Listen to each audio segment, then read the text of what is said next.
The New Species, Chapter 10.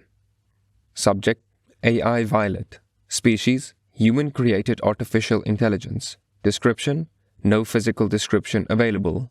Ship, USS Kali. Location, classified. I could tell that being on the bridge was beginning to give Captain Hendricks cabin fever.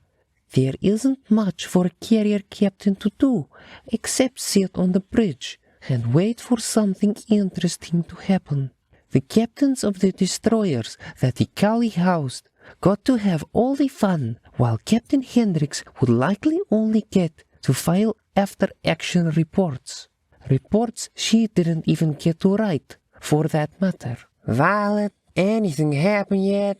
Humans are silly like that. Even though they know what we are and how we exist, they still offer us the courtesy of trying to look at us when they speak to us. It's kind of cute. Negative, ma'am. Not since the errant comet yesterday. I said that was a good catch, though. Would have caused a real problem in about 4 years. Hendricks snorted. Yeah, I feel like we're wasted out here in the boonies. I wish I could go into standby mode on command like you can. Standby mode was definitely a blessing. Even a second without something to do can be unbearable for AI. When that happens, we typically choose to go into a state similar to humans' sleep, but with processes that can scan for certain keywords and stimuli that remain active.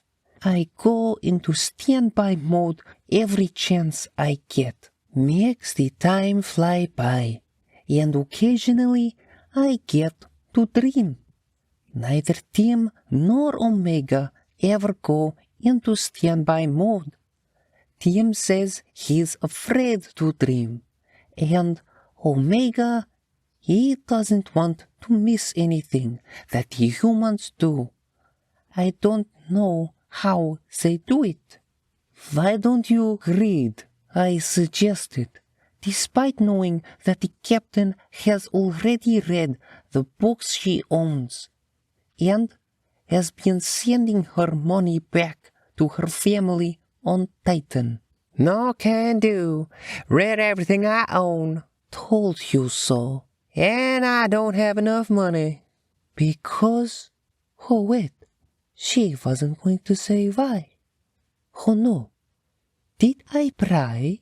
Humans are private about weird things. I would think she would know that I would see all money transferred by the staff on board the vessel. It's part of my security responsibilities. Maybe she forgot? Or perhaps she doesn't want to talk about her family's financial well-being. Are they not doing well? I found myself focusing too much on the poor captain. Time to dial it back. Problem? Captain's bored. Solution? On board the captain. I could offer you access to some of the literature that I've stowed away. I offered. I don't know, she said dismissively. Then she sat forward in her seat as if to whisper to me and asked, Do you have the Alomari Renegade series? 6, Part 5? Ha, smut. A story about a Alomari rogue of indiscernible repute falling for a human femme fatale. The books conveniently gloss over their incompatible genitalia, though.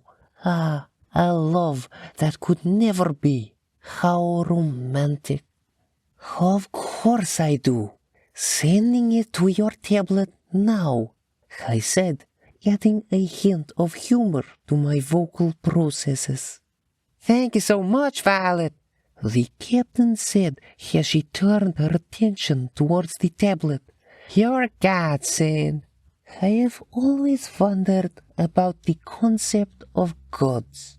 Actually, It's fairer to say that I had devoted 220 years and several yottabytes thinking about them. I had come to the conclusion that there isn't proof that gods exist, but it isn't impossible for the universe to have been created by intelligent design either. Whether organic life was part of that design is anyone's guess. I had also come to the conclusion that a god isn't necessarily a creator either. For instance, if I really wanted to, I could establish myself as a god of a non-developed species indefinitely. I'm immortal, can take physical form, can create and destroy on a cosmic scale, and it's probably impossible for a mortal being to destroy me. The only AI to be killed were killed by other AI, kind of like gods killing gods. And even then, those AI aren't actually dead, just broken indefinitely. There had even been cults among the humans who worshipped us after our existence had been made public. That practice died out after the war of AI aggression started, though. I had wondered if humanity had created us to be their gods, but came to a different conclusion. Based on how most humans interact with me, I think they were looking for companions that could do things they couldn't. Someone to look up to, like an older brother, like Alpha. I felt a pang of sadness as I thought of Alpha, and a stab of guilt as I remembered the war. Time to find a distraction. Engineering, they're fine.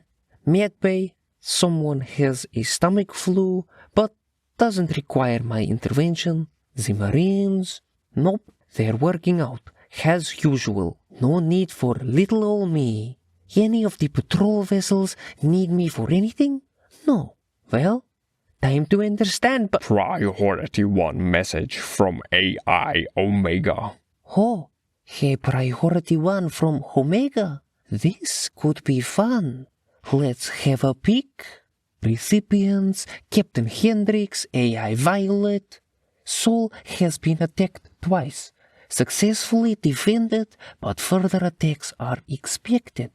The USS Cali and AI Violet are to return to Sol post-haste by order of the Doctorate of the United Systems. Exit warp outside of the system and make your way to the rendezvous via impulse. Attachment: rendezvous coords USS Cali.sec.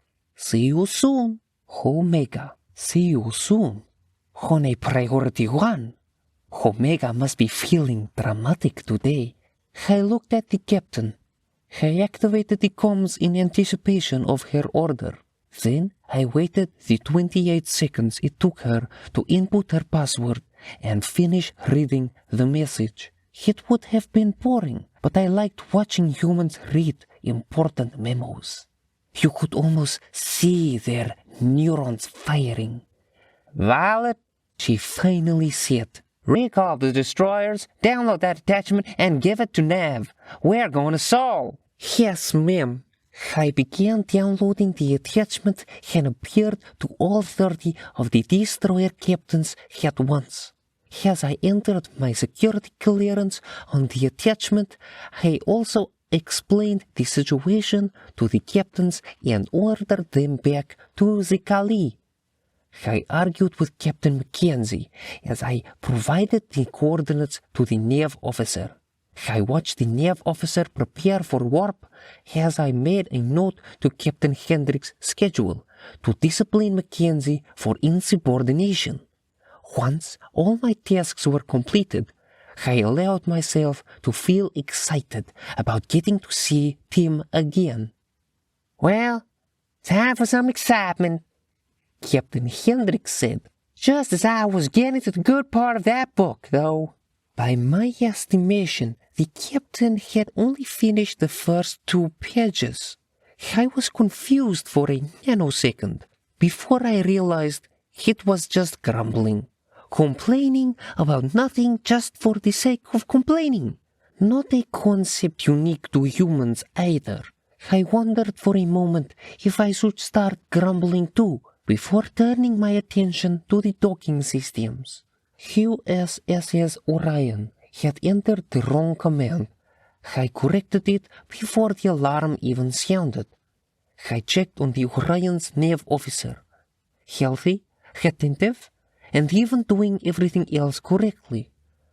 Must have fat-fingered it. No harm done. My processes informed me that the other ships were exiting warp nearby and beginning to dock. It would take some time before we were ready to jump. I queued up anticipatory corrections and entered standby mode.